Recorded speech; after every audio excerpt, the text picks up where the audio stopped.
You will hear a woman asking about membership of a society. First, you have some time to look at questions 1 to 4.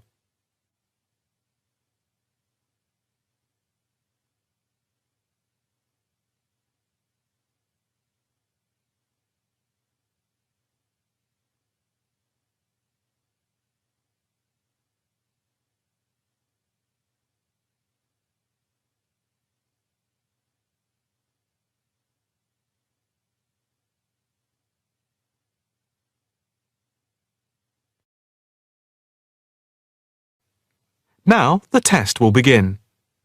You should answer the questions as you listen, because you will not hear the recording a second time. Listen carefully and answer questions 1 to 4. Hi. I'd like some information about joining the International Arts Society. That's no problem. What exactly can I help you with? First of all, I'd like to know about the membership fee. Well, there are 2 types of membership. Can you tell me what they are? First, there is lifetime membership, which means that you can have access to all the facilities at the Society itself and all exhibitions.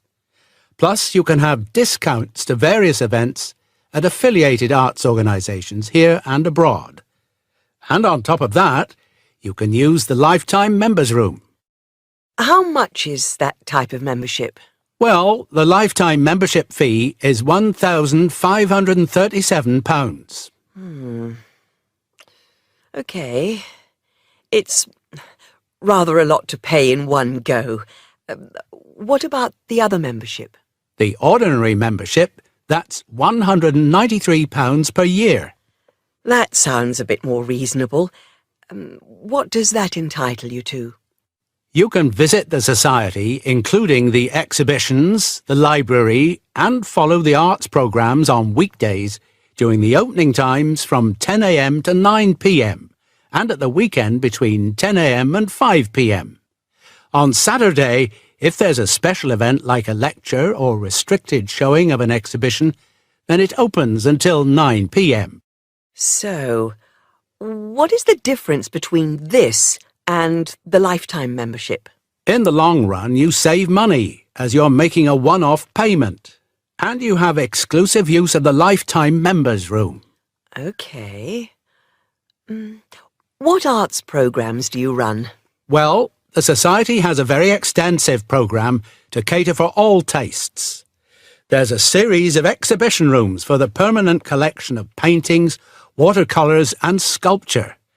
And then there's a new exhibition area which opened at the beginning of the year.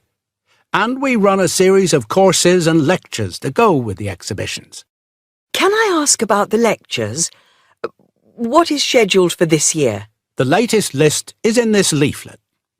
Oh, yes. That looks very good. Are all the exhibitions, etc., free if I join? Yes, everything is free. That's fair enough. I think in that case I'll join. Before you hear the rest of the conversation, you have some time to look at questions 5 to 10.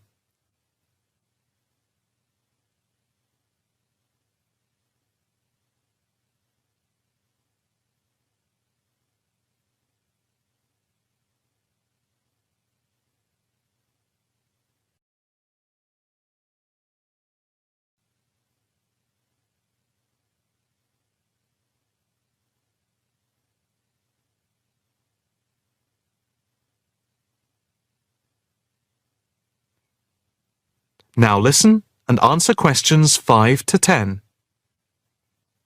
I just need to take your name, address and telephone number. First, your name. Margaret Rochester. I take it that's R-O-C-H-E-S-T-E-R? Yes, that's it. And the address? It's 55 Stone Avenue. OK. Avenue. And the postcode? Let's see. It's MA7 4PQ. And a daytime telephone number? Can I give you my work number? Yeah, that's fine. It's 0207 895 2220 and the extension is 6633. Can I pay by credit card? Yes, of course. Do you want to pay for the full year at one time or by monthly instalments?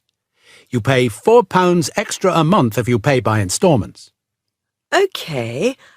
I think I'll pay by monthly instalments. Right.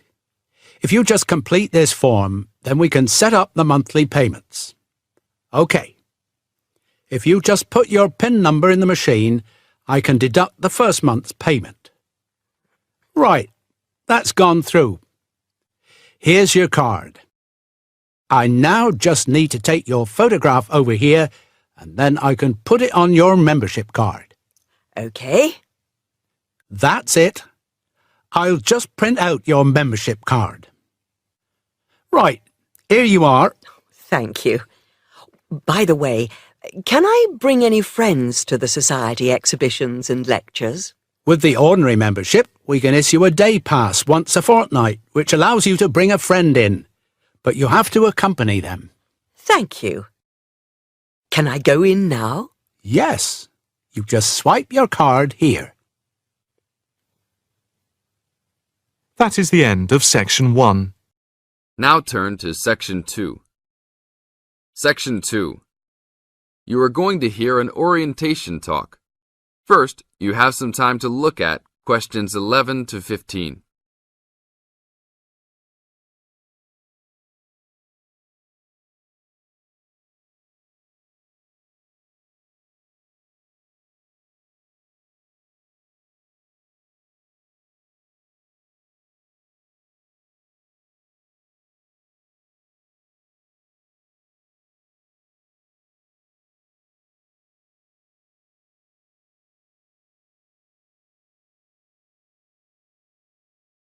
Now listen to the tape and answer questions 11 to 15. Welcome to Orientation Week. Today I am here with the captain of our school's women's gymnastics team. Her name is Elizabeth Rain, and she is a fourth-year student. I hope you can all see her as an example of a responsible student and athlete, a role model for everyone. Hi, Elizabeth. Thank you for stopping by our Orientation Week. Thank you for having me. Welcome to our university, everyone. If there are any of you thinking about joining our school's athletic program, I would strongly encourage you to do it. Being a part of the gymnastics team has been one of my best experiences during my time at this school. It has taught me so much about teamwork and friendship, and has even taught me how to improve my academics by prioritizing my time. I have some questions that I am sure the students will want to know the answers to as well. First of all, how did you find the time to do well in classes as well as train for gymnastics? Prioritizing is the key. You must be very organized. Every day I wake up and I know what I must do for the day. I plan things in order of importance.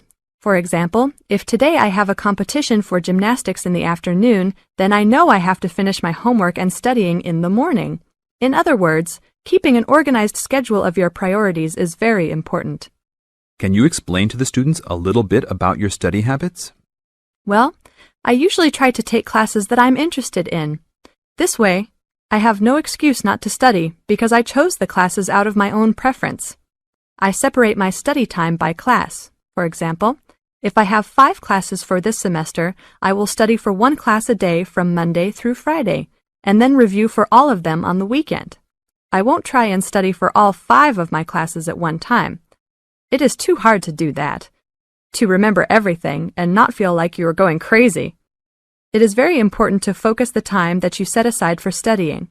I do not study with the television on. I try to keep away from all distractions, because I find that I learn better that way. But of course, how each individual will study depends on each person. Now look at questions 16 to 20.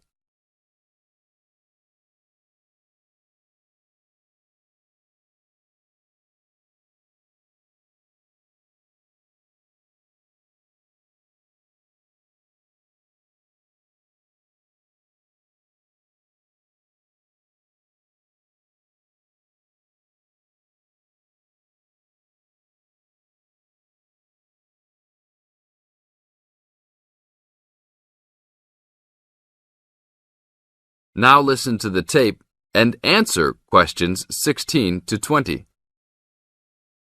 That sounds like good advice. Let's talk a little bit about your gymnastics career. How long have you been doing this sport for, and what has been the best moment of your college participation? Well, I've been participating in gymnastics since I was a kid. My parents got me involved in the sport. The best moment. I would have to say that there is not one single instance that stands out in my mind as the best moment, but more of a whole experience. My first year in university was definitely one of the best years of my life. I met my best friends that year and really learned to grow up and be independent. Our team went to the national championships that year, and it was an incredible experience, so I would count the whole year as my best experience in college. How about the worst moment? It is true everyone goes through bad experiences. My worst experience would have to be the fall of last year when I broke my wrist. I was unable to participate in sports for the remainder of the year and had to learn how to write with my left hand. I guess when I look back at it, though, even though I wouldn't wish this to happen to anyone, this experience definitely made me stronger as a person. It taught me to look at life with a new perspective and to really value the friends and family that are important and close to me. Thanks for your time, Elizabeth. Do you have anything else you want to tell the new students? Just have a good time. Don't stress out too much, but be responsible for your actions. Work hard and play hard. That's my motto for life. This is the end of Section 2. Now turn to Section 3. Section 3. You are going to hear a conversation between a student and a tutor. First, you have some time to look at questions 21 to 25.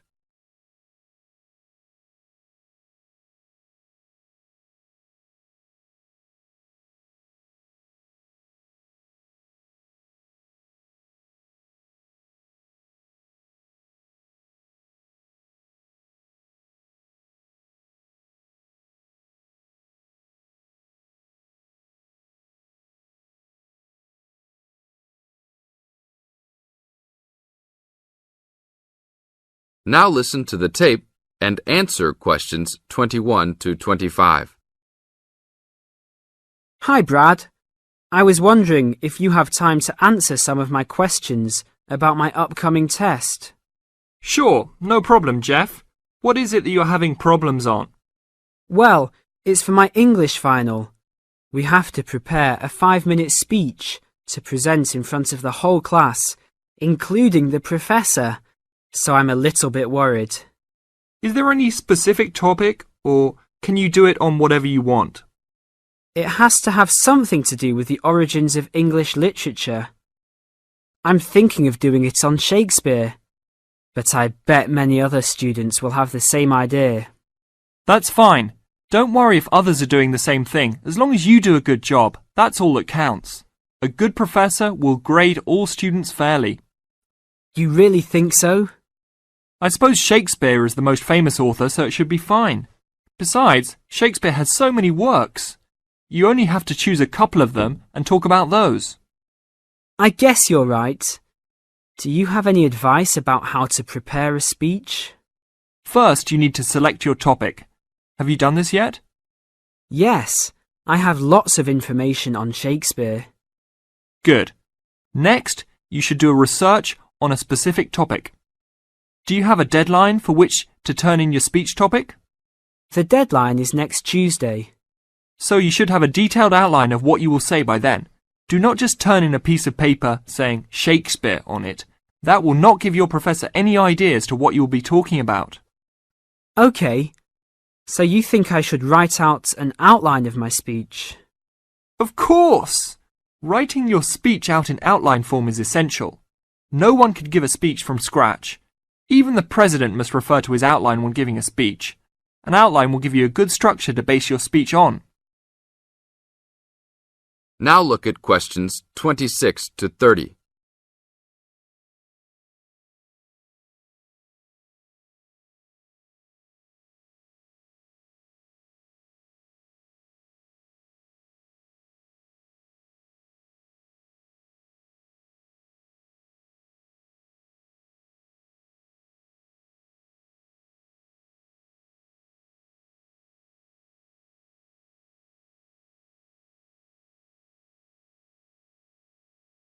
Now listen to the tape and answer questions 26 to 30. That's true. I was thinking that I would do an outline last, after I figured everything out. But I think your idea is better. What should I do after I have an outline prepared? You should then write the speech out, word for word, what you're going to say. This is so you'll have a firm idea of what you will say. It doesn't mean that the speech you will give will be exactly the same, but at least you have a fairly good idea what the final product will be. At this point, I can read it over for you if you want. Really? That would be great. I would appreciate that so much. No problem. Once you write it out, the next step is to practice giving the speech. At first, you can do it in front of the mirror, so you can see your expressions in your presentation. After that, you should practice giving your speech to some friends. I can listen to it for you too. That's a great idea. I really owe you a big favour then. Sure, you can do my Latin homework for me. Just kidding. Seriously, don't worry about it. I can help you with anything you need. So when is the speech due? Well, the speech topic is due next Tuesday. The speech itself will be due next Friday. I can help you any time you want because I have no tests this next week. Besides, I'm an English major and Shakespeare is one of my favourite authors, so helping you out will be no big deal. Thanks so much. Well, I'm going to the library to get started on all this. I'll call you tomorrow. See you tomorrow then. This is the end of Section 3. Now turn to Section 4. Section 4. You'll hear a lecturer talking to a group of science students. First, you have some time to look at questions 31 to 34.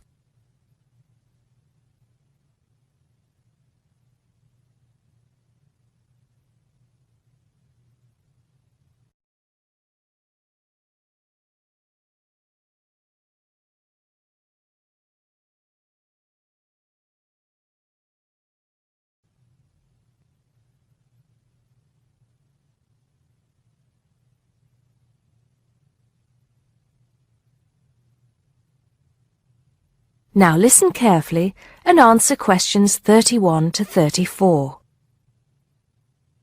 Good morning, ladies and gentlemen, and welcome to the science faculty.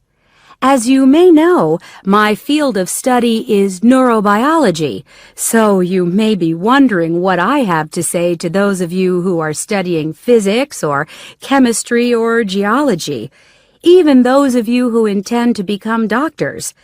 In fact, what I have to say is aimed especially at those who wish to enter the medical profession, though the main point applies to all of you. And what is my main point? Basically, it is that you shouldn't get stuck in too narrow a specialization.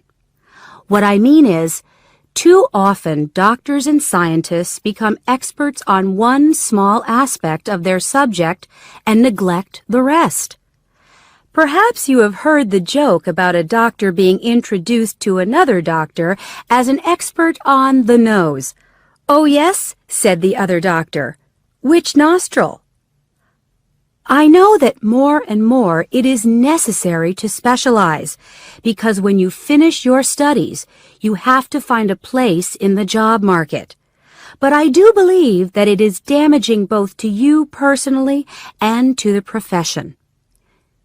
You may be surprised to know how many physicians in the past were men of wide culture. Many were interested in the humanities, from the arts to literature to philosophy. A surprising number of them, from Rabelais to William Carlos Williams, became poets, novelists, and playwrights. Men of science have written clearly and intelligently about society, psychology, and politics. This tradition is not dead. Today, such eminent scientists as Stephen Jay Gould, Jared Diamond, and Richard Dawkins are well known as popularizers of science while maintaining high standards. But more of them in a minute.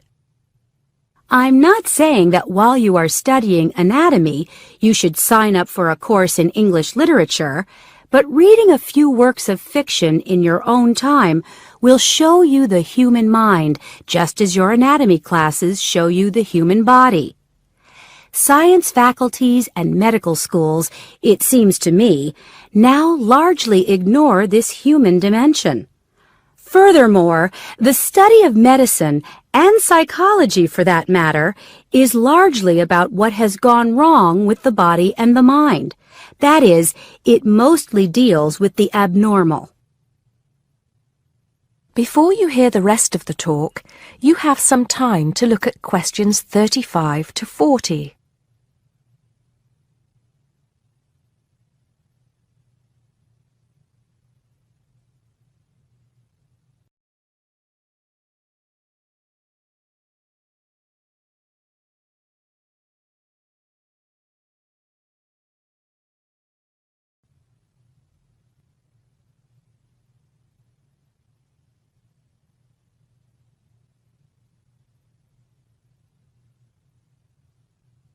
Now listen and answer questions 35 to 40.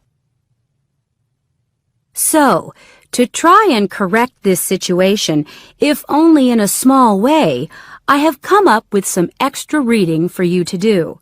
Don't worry, I wouldn't have chosen them if I didn't think they were enjoyable as well as interesting. The first on my list I'm sure you've all heard of, even if you haven't read it. It's Bill Bryson's A Short History of Nearly Everything. Now, don't turn your noses up at it just because it's now officially a school book and is written to entertain as well as inform. In fact, I've found it a very good bedside book. Next come a couple of the writers I mentioned earlier. Any collection of essays by Stephen Jay Gould is worth reading. He writes clearly in a language non-scientists can easily understand. In fact, a lot of his essays are responses to questions about science from the general public. He's also entertaining on the subject of baseball. Perhaps you should start with Gould's Wonderful Life. He writes brilliantly about natural history and shows how much imagination and excitement there is in scientific discovery. Then there's Jared Diamond's The Rise and Fall of the Third Chimpanzee, which shows us how close we are to the apes and forces us to look at some of the darker aspects of human nature. After reading it, you won't forget your animal ancestry. But don't let that put you off. It's very readable. You're probably saying to yourselves, just a minute, these are all science books. What about the fiction? I'll come to those in a later lecture. At the moment, I'm just trying to get you to read away from your chosen field of study. However, I will recommend one work of fiction now, though it might come as a bit of a surprise. If it does, it means you haven't read it. The book is The Water Babies by Charles Kingsley. I can see I have surprised you. Well, it is in fact the first fictional response to Charles Darwin's On the Origin of Species. Yes, it is a children's book, but full of surreal fantasy and wit. The fifth book on the list is a biography, The Emperor of Scent by Chandler Burr. To my mind, it's not particularly well written, but it is a fascinating story. It is about Luca Turin, a biophysicist who becomes an expert on perfume, and about how he missed getting the Nobel Prize. If any of you are thinking of a career in scientific research, this book might make you think again. It's a very tough dog-eat-dog business, which brings us to the book that inspired Kingsley's Water Babies, that classic of the genre, Charles Darwin's On the Origin of Species. If you haven't read it already, perhaps you shouldn't be here. If you have, it won't hurt to read it again. Or if you prefer, read his The Voyage of the Beagle, which, as well as being of interest to any natural historian or anyone interested in scientific method, also makes a great travel book. Well, I think that's enough to be going on with, and I can see that it's time to finish up. So please bear in mind, throughout whatever course you are studying, not to neglect other aspects of your wider, non-academic education. Thank you. That is the end of Section 4. You now have half a minute to check your answers.